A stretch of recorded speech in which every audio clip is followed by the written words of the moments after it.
ఈరోజు వ్యవసాయ మార్కెట్లలో ధాన్యం కొనుగోలు చేయక ఇప్పటికీ మరి ఎక్కడ ధాన్యం అక్కడనే కొంతమేరకు ఉండిపోవడం జరిగింది. ప్రభుత్వం చెప్పే లెక్కలేమో రైతాంగాన్ని కానీ తెలంగాణ ప్రజానికాన్ని కానీ నమ్మశక్యంగా తప్పుడు కథనాలు రాపించి ఎక్కువ మేమేదో రైతులకు మేలు చేసిన కొనుగోలు చేసిన అనే పద్ధతిలో గొప్పలు చెప్పుకునే పద్ధతి రేవంత్ రెడ్డి గారి సర్కార్ది కావచ్చు కనిపిస్తుంది. ఈ నల్గొండ జిల్లాలో ప్రత్యేకంగా నల్గొండ జిల్లాలో దాదాపుగా 7 లక్షల మెట్రిక్ టన్నుల ధాన్యాన్ని కొనుగోలు చేస్తామని అంచనాలకు రావడం జరిగింది. ఇప్పటికీ 1,60,000 మెట్రిక్ టన్నుల ధాన్యం కొనుగోలు చేసినని అధికారులు చెప్పడం, ఇంకొక 60,000 మెట్రిక్ టన్నుల ధాన్యం మార్కెట్లో ఉందని వాళ్ళ అంచనాల ప్రకారం చెప్పడం జరుగుతుంది. అంటే 7 లక్షల మెట్రిక్ టన్నుల ధాన్యానికి కొనుగోలు చేస్తామని చెప్పి అంచనాలకు వచ్చిన ఈ ప్రభుత్వం మరి 1,60,000 మెట్రిక్ టన్నులు కొంటే మిగతా ధాన్యాన్ని ఎందుకు కొనుగోలు చేయరు? ఈ ధాన్యం ఎక్కడ పోయింది అంటే ప్రభుత్వం యొక్క నిర్లక్ష్యం, ప్రభుత్వం యొక్క అసమర్థత, ప్రభుత్వం కూడా విజన్ లేకుండా, యాక్షన్ ప్లాన్ లేకుండా, కొనుగోలు చేసే శక్తి లేక ఈరోజు ధాన్యాన్ని దళాల చేతిలో రైతాంగం నష్టపోయింది. సన్నాలకేమో కల్లాలు ఏర్పాటు చేస్తామని చెప్పారు, సెంటర్లు పెడతామని చెప్పారు, ఇక్కడ కల్లాలు ఏర్పాటు చేయలేదు. దొడ్డు రకానికి ఏమో ధాన్యం విపరీతంగా పంట పండి అని చెప్పుకుంటారు, గొప్పగా చెప్పుడు. పోయినసారి కంటే పంట ఎక్కువ పండి అని చెప్తారు, పంట ఎక్కువ పండి తక్కువ పండింది. కారణం ఏంటంటే ఈ ప్రభుత్వం కొత్తగా ఏర్పడగానే కరెంటు సక్రమంగా రాకపోవడం ఒకటి కారణమైతే, కెనాల్ ఏరియాలో నీళ్ళు ఇవ్వక, పోయిన డిసెంబర్ నీళ్ళు ఇస్తే పంట సక్రమంగా వచ్చేది, పంటకు నీళ్ళు ఇవ్వక మొన్న 5 నెలల క్రితం కూడా నీళ్ళు పుష్కలంగా ఉంటే నీళ్ళు ఇవ్వకపోవడంతో పంటలు చాలా దిగుబడి తక్కువ వచ్చింది. కానీ వీళ్ళేమో అంచనాలేమో ఎక్కువ పంట పండి అని చెప్పుకుంటారు. అంటే ప్రభుత్వం వస్తేనే ఎక్కువ పంట పండి అని గొప్ప చెప్పడం మీరే కారణం ఉంటారు. మరి మీరు అంచనాలు 700 మెట్రిక్ టన్నుల ధాన్యం వస్తుంది అని చెప్పి 1,60,000 మెట్రిక్ ధాన్యం కొనుగోలు చేస్తారు. మరి మిగతా ధాన్యం దళాల చేతిలో పోతున్నా మీ ప్రభుత్వం యొక్క చేతులు కట్టుకుని ఎందుకు కూర్చోరు అనేది చర్చ ప్రజల్లో. అంటే నీ ప్రభుత్వానికి ఒక చిత్తశుద్ధి అనేది లేదు. ఎక్కడ కూడా జిల్లాలో మార్కెటింగ్ సెంటర్లు ఏర్పాటు చేయలేదు. సెంటర్లు అంటే పేరు మాత్రం తూతం మాత్రం ఏర్పాటు చేసి, విశాలమైన స్థలాలను ఏర్పాటు చేసి అక్కడ మార్కెటింగ్ ఏర్పాటు చేసి రైతులకు భరోసా కల్పిస్తే రైతులందరూ ధాన్యం తీసుకొచ్చి మార్కెట్లో పోసేవాళ్ళు. ఆ ఏర్పాటు చేయకుండా ఏదో పెట్టినామంటే కాంటా పెట్టి స్టార్ట్ చేసినాం, అమాసకో పున్నానికో లారీ ఎగుమతి చేయడం తప్పితే ఏ మార్కెట్ చూసినా ప్రతి గ్రామం దాదాపు 200 లారీల ధాన్యం, 150, 90, 100 ఆ విలేజ్ని బట్టి ధాన్యం మార్కెట్కి వెళ్ళిపోయేది. కానీ ఈసారి 5 లారీలు, 10 లారీలు, 20 లారీలు తక్కువలో కొనుగోలు చేశారు. దీనికి కారణం ఈ శతగాని ప్రభుత్వం యొక్క నిర్లక్ష్యం. సన్నాలకు కాంటాలు ఏర్పాటు చేస్తామని చెప్పి సన్నాలకు ఎక్కడ చేయలేదు. సన్నాలు పెట్టాం. సన్నాలకు ఆ మిర్యాలగూడ ప్రాంతంలో కానీ కొంత నకరికల్ ప్రాంతంలో అక్కడక్కడ సన్నాలు పండిస్తే నేరుగా దాదాపు 3 లక్షల మెట్రిక్ టన్నుల ధాన్యాన్ని మిల్లర్లే కొనుగోలు చేశారు. దొడ్డు రకాన్ని కూడా పూర్తి స్థాయిలో పచ్చిధాన్యం పచ్చిదే ఈ ప్రభుత్వం కొనలేదు. ఎక్కడ తీసుకుపోయి కళ్ళలో పోసుకొని రోజు నిలబడి కాపలా ఉండలేం, డబ్బులు ఇస్తారో అని చెప్పి ఈ ప్రభుత్వం మీద నమ్మకం లేక దళాల చేతిలో కింటాలకు దాదాపుగా 300-400 రూపాయలు నష్టం పెట్టుకుని రైతాంగం ధాన్యం అమ్ముకోరు. ఇంత దిక్కుమాలిన ప్రభుత్వం, ఒక యాక్షన్ ప్లాన్ లేకుండా, రైతులంటే ప్రేమ లేకుండా ధాన్యం ఈ రకంగా నష్టపోవడం కాకుండా ఈయన సకాలానికి బోనస్ అని చెప్పిండు ముఖ్యమంత్రి గారు. మీ అధికారం రాగానే రైతులకు బోనస్ ఇస్తాం, కింటాలకు 500 రూపాయలు అని చెప్పిండు. మేము అడుగుతున్నాం ఈ ప్రభుత్వాన్ని, ఇవాళ 7 లక్షల మెట్రిక్ టన్నుల ధాన్యాన్ని కొనుగోలు చేస్తాం, మార్కెట్కి వస్తాం, మీకు అంచనాలు ఉన్నాయి కదా. ఎక్కడైతే ఏ మండలాల కేంద్రాల్లో కానీ, ఏ కాన్సెన్ నియోజకవర్గంలో కానీ ఏ మిల్లర్స్ ఎంత కొనుగోలు చేశారో మీకు లెక్కలు ఉన్నాయి. ఆ లెక్కలు మీ దగ్గర లెక్కలు లేవు, లెక్కలు తెప్పించుకోండి. ఏ మిల్లర్ ఎంత తెప్పించుకోండి. ఆ తెప్పించుకున్న ధాన్యానికి 500 రూపాయలు బోనస్ ఖచ్చితంగా మీ ప్రభుత్వం ఇవ్వాలి. సన్నాలు కూడా మిల్లర్సే కొనుగోలు చేసిర్రు. సన్నాలకు కూడా బోనస్ 500 ఇవ్వాలి. దొడ్డు రకానికి ఇవ్వాలి. సన్నాలు కలిపి ప్రతి గింజ కూడా మీరే బోనస్ ఇవ్వాలి. ఈ బోనస్ ఇవ్వకుంటే బోనస్ వడ్డీ చక్రవడ్డీ భారీ వడ్డీతోటి ప్రజలు రైతాంగం మీకు మూల్యం చెల్లించడానికి సిద్ధంగా ఉన్నారు.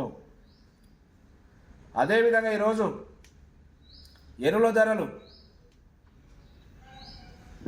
విపరీతంగా పెరిగిపోయినాయి మార్కెట్లో. ఎరువుల ధరలు కూడా ఈరోజు మార్కెట్లో ధర ఆడితే KV99 3 కేజీల బ్యాగ్కు గతంలో 900 రూపాయలు ఉంటే ఇలా 1100 రూపాయలు 400 రూపాయలు బ్యాగు పెరిగింది. NR 2228 ఈ సీడ్స్ 3 కేజీల బ్యాగ్కు గతంలో 850 రూపాయలు ఉంటే ఇలా 1400 రూపాయలు, అంటే దాదాపుగా 550 రూపాయలు పెరిగింది. అట్లా ఈ రకంగా చెప్తున్నారు. 7299 ఈ వడ్ల ధర కూడా వీటి దాదాపు 400-500 రూపాయలు ప్రతి సీడుకు వడ్లకు కూడా 400-500 రూపాయలు ధరలు పెరిగినాయి. అంటే గతంలో కేసీఆర్ ప్రభుత్వం ఉన్నప్పుడు మార్కెట్లో ధరలు ఏ రకంగా ఉండే, ఈ సంవత్సరం లోపలనే 400-500 రూపాయలు బస్తాకు విత్తనాల కొట్లకి ధరలు పెంచే కార్యక్రమం చేసింది. బోనస్ ఇస్తాను ఇవ్వలేదు. పండిన ధాన్యాన్ని కొనుగోలు చేయలేదు చేతగాక అదనంగా రైతుల మీద ఈరోజు పెస్టిసైడ్ కానీ విత్తనాలు కానీ 400-500 రూపాయలు ధరలు పెంచుకుంటా ఇలా రైతులకి ఒక గుదిబండలాగా తయారైంది ప్రభుత్వం అనేది స్పష్టంగా కనబడుతుంది. ఈరోజు రైతులు సంబరాలని చేస్తారు. రైతు సంబరాలని చెప్పి సంవత్సరం పూర్తయిగా చెప్పి సంబరాలు చేస్తారు ఈ ప్రభుత్వం. సంబరాలు ఎక్కడ చేస్తారో అర్థం కాదు. ఎవరితో చేస్తారు సంబరాలు? మీరు ఎందుకు చేస్తారు సంబరాలు? రైతులు పండించిన ధాన్యాన్ని కొనుగోలు చేసిన సంబరాలు చేస్తురా? రైతులకు మీరు ఇస్తున్న మేనిఫెస్టోలో బోనస్ 500 రూపాయలు ఇచ్చిన సంబరాలు చేస్తురా? రైతులకు రైతు బంధు ఇచ్చినమని సంబరాలు చేస్తురా? మీరైతే గొప్పలు చెప్పుకున్నారో రేవంత్ రెడ్డి గారు రుణమాఫీ చేస్తున్నా అని చెప్పి ఏదైతే మాట చెప్పారో అది పూర్తిసారి చేయనందుకు 35%, 35% చేసినని చెప్పి గొప్పలు చెప్పుకోవడం కోసం రుణమాఫీ చేసినని చెప్పి సంబరాలు చేస్తురా? మహిళలకు 2500 రూపాయలు ఇస్తాను మాట ఇచ్చినావు కదా, ఆ మాట తప్పినందుకు సంబరాలు చేస్తున్నారా? పేద కుటుంబాలకు కరెంటు ఉచితంగా ఇస్తానని చెప్పినావు, అది ఇవ్వనందుకు సంబరాలు చేస్తురా? చదువుకున్న విద్యార్థులు స్కూటీలు ఇస్తానని చెప్పారు, అది ఇవ్వనందుకు సంబరాలు చేస్తురా? దేనికి సంబరాలు చేస్తారు? నేను సంబరాలు చేస్తే ఎక్కడ పోయిన నియోజకవర్గం రాష్ట్ర వ్యాప్తంగా యావత్ రైతాంగం లేచి రావాలి సంతోషంగా. కానీ ఎవరు వస్తారు? వరంగల్ మీటింగ్లో ఎన్నికల ముందు రైతు డిక్లరేషన్ ఎక్కడైతే వరంగల్లో చేసినావో రైతు సంబరాలు కూడా వరంగల్లో చేస్తున్నావు. ప్రజల్లో తిరుగుబాటు ఉంది కాబట్టి, నీ యొక్క పని విధానం బాగాలేదు కాబట్టి తోక ముడుచుకొని మహిళా సంఘాలను పిలిచి సంబరాలు చేసే పరిస్థితికి వచ్చింది. ఆ సంబరాలు కూడా వరంగల్లో సంబరాలు చేస్తే రాష్ట్ర వ్యాప్తంగా 33 జిల్లాలకు వెళ్ళి పిలిచినని ఆయనే చెప్పింది స్వయాన. 33 జిల్లాలకు వెళ్ళి పిలిస్తే మహిళా సంఘాలను పిలిస్తే దాదాపు 15,000 మంది లేరు. నీ దరిద్రమైన స్పీచ్ వినలేక ఆ మహిళా డాక్టర్ సంఘాల మహిళా సోదరిమణులందరూ కూడా ఈ బోగస్ మాట అని చెప్పి వెళ్ళిపోయారు. ఇది నీ పరిస్థితి. ఇలా రైతులు వస్తలేరు. ఇలా సంబరాలు చేయాలంటే ఒక పెద్ద గ్రౌండ్ తీసుకోవాలి ప్రతి కాన్స్టిట్యున్సీలో. ఈ ప్రభుత్వంలో లబ్ధి పొందిన వాళ్ళు ఎవరు? బెనిఫిషియర్స్. రైతులకు సంబంధించిన స్టాల్ ఉండాలి, మహిళా సంఘాలకు సంబంధించిన స్టాల్ ఉండాలి, ఎస్సీ కార్మిక దళిత బంధు ఇస్తున్న వాళ్ళ స్టాల్ ఉండాలి, బీసీ బంధు ఉండాలి, స్టాల్ ఉండాలి, మైనార్టీలు ఉండాలి, క్రిస్టియన్ సోదరులు ఉండాలి, అన్ని వర్గాల జనం ఉండాలి. ఎక్కడ ఏ స్టాల్ పెట్టినావు? ఎవరికేం మాఫీ చేసినావు? ఎవరికేం మెరుగు చేసినావు? సంబరాలు చేసినావు? సిగ్గుండాలి కదా. ఇక నల్గొండలో స్టూడెంట్స్తో సంబరాలు చేశారు. మహిళా సంఘాలు స్టూడెంట్స్ కలిసి 1500 మంది లేరు. అంటే ప్రజల్లో ఆదరణ కరువైందని స్పష్టంగా కనబడుతుంది. ఈ దిక్కుమాలిన మాటలకి పొద్దున్న లేస్తే కేసీఆర్ గారిని తిట్టని ఉండే ప్రసక్తి లేదు. రేవంత్ రెడ్డి ఓ బూతుల పురాణం, రోత మాటలు, ఆ రోత మాటలకు పరిమితం అయితేనే ఇలా ఎన్నడేయని మాటలని కూడా సోషల్ మీడియా ద్వారా రేవంత్ రెడ్డిని తిరుగుతుంటే మనం వింటున్నాం. భారతదేశానికి స్వతంత్రం వచ్చిన కాంచి కానీ ఏ ముఖ్యమంత్రి కానీ ఏ ప్రధానమంత్రి కానీ ఏ నాయకుడు కూడా ఈ రకమైన పదజాలం తిట్టిన చరిత్ర ఎవరిదే అంటే తిట్లు తిన్న చరిత్ర ఎవరిదే అంటే ఈ బూతుల రేవంత్ రెడ్డి మాటలు అంటుండు పడుతుండు. ఇది ఈయనకున్న చరిత్ర. ఇక ప్రజలు కానీ ప్రజా సంక్షేమం కానీ పూర్తిగా విశ్రమించింది ప్రభుత్వము. ఆయన సొంత నియోజకవర్గం సొంత గ్రామంలో కొండవారిపల్లె గ్రామంలో 2 సార్లు సర్పంచ్గా అయ్యి సాయిరెడ్డి గారు తన ఇంట్లో ఉన్న ఖాళీ స్థలం జాగని నీ సొంత అన్నదమ్ములు దౌర్జన్యం చేసి ఆక్రమించుకొని మీ పెద్దరికం కోసం హాస్పిటల్ కట్టి ఉన్న ఖాళీ స్థలాన్ని ఇంట్లోకి వెళ్ళి బయటకు వెళ్ళకుండా చుట్టూ కాంపౌండ్ వాళ్ళు పెట్టి నిర్బంధిస్తే ఆ గ్రామాన్ని 2 సార్లు ప్రజలు ఇంకో సర్పంచ్ చేసిన ఆయన మనస్తాపం చెంది వాళ్ళ బెదిరింపులో తట్టుకోలేక రేవంత్ రెడ్డి కుటుంబ సభ్యుల పేరు రాసి సూసైడ్ నోట్ రాసి చనిపోయినంటే ఇంతకంటే ఏముంటుంది చెప్పుకోనికి. ముఖ్యమంత్రి ఏంటంటే ముఖ్యమంత్రి గారి స్థాయికి ఆ రకంగా ఉన్నది. సొంత గ్రామంలో ఆ రకంగా ఉన్న పరిస్థితి ఉంటే ఈ రాష్ట్రానికి రాష్ట్ర ప్రజలకు ఏం మేలు చేస్తాడు, ఏం మెరుగుపెడతాడు, ఏం నమ్మకం ఒక విశ్వాసం కలిగిస్తాడు అనేది దీన్ని బట్టి స్పష్టంగా కనబడుతుంది. రెండవది సొంతం కొడంగల్లో ఇలా ఎస్టీల భూములు గుంజుకొని వాళ్ళ ఉమెన్ రైట్స్ కమిషన్పై కూడా అక్కడి నుంచి కూడా నోటీసులు అందినాయి. దౌర్జన్యంగా ఏదో పేద ప్రజలకు ఉపయోగపడతానని కాదు, ప్రభుత్వం కొనుగోలు చేస్తుందని కాదు, నీ కుటుంబ సభ్యుల కోసం, నీ కూతురు కోసం, నీ అల్లుని కోసం, నీ అన్నదమ్ముల కోసం, నీ బామ్మర్దుల కోసం ఫార్మా కంపెనీ తీసుకొచ్చి పేద రైతుల భూములు గుంజుకునే పరిస్థితి. ఇంతకంటే ఏం కావాలి ఈయనకు? ఏమాత్రం నైతిక విలువలు ఉన్నా, ఏమాత్రం ఈ రేవంత్ రెడ్డి ప్రభుత్వం రేవంత్ రెడ్డి కుటుంబానికి ఏమాత్రం సిగ్గుశరం ఉన్నా రిజైన్ చేసి వెళ్ళిపోవాలి. సాయిరెడ్డిగా నీకు అంతకంటే ఏం కావాలి?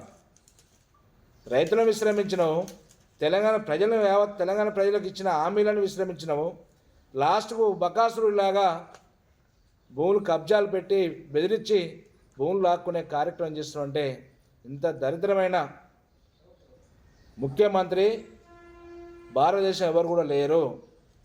ఆ రికార్డు స్థాయిలో అవార్డు ఆస్కార్ అవార్డు ఇవ్వాల్సింది కూడా ఈ రేవంత్ రెడ్డి గారికి.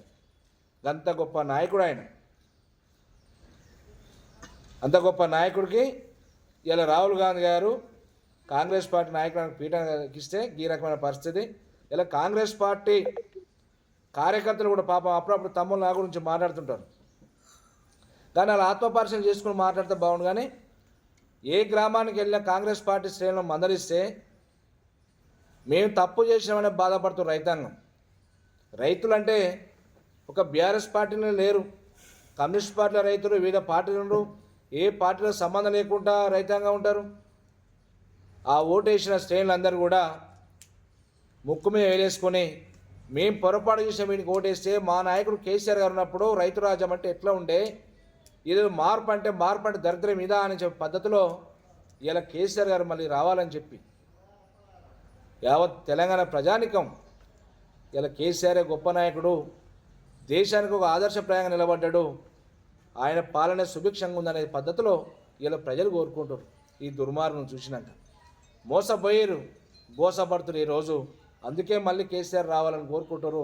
ఖచ్చితంగా బీఆర్ఎస్ పార్టీ మొదటి నుంచి కూడా ఈయన ఇచ్చిన హామీల మీద 6 గ్యారెంటీలు ఏవైతున్నాయో 6 గ్యారెంటీల మీద ఎప్పుడు కూడా మా పార్టీ అధినేత కేసీఆర్ గారి యొక్క ఆదేశాలతోటి మా నాయకుడు కేటీఆర్ గారు, హరీష్ రావు గారు పదే ప్రశ్న వర్షం కురిపిస్తుంటే సమాధానం చెప్పలేక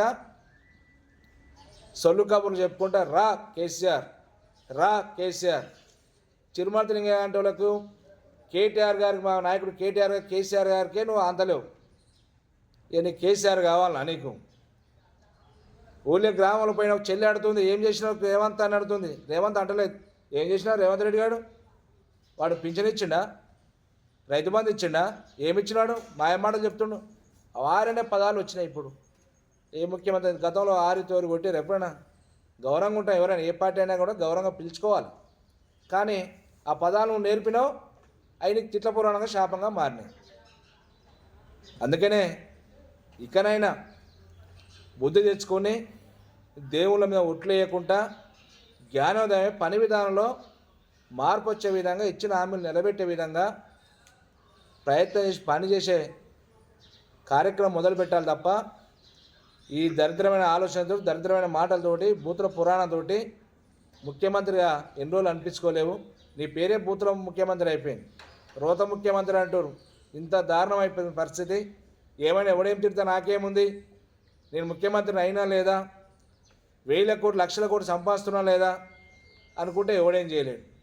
సమయం వచ్చినప్పుడు ఖచ్చితంగా నీకు కరుగాల్చి పెట్టి రైతులు ఏడ కనబడతాడో వాతలు పెడదామని చూస్తారు, కానీ దొంగలేక చెప్తున్నా కనబడతలు. అందుకనే ఇకనైనా జ్ఞానోదయం చేసుకొని ఖచ్చితంగా ఇచ్చిన హామీలను నెరవేర్చాలి.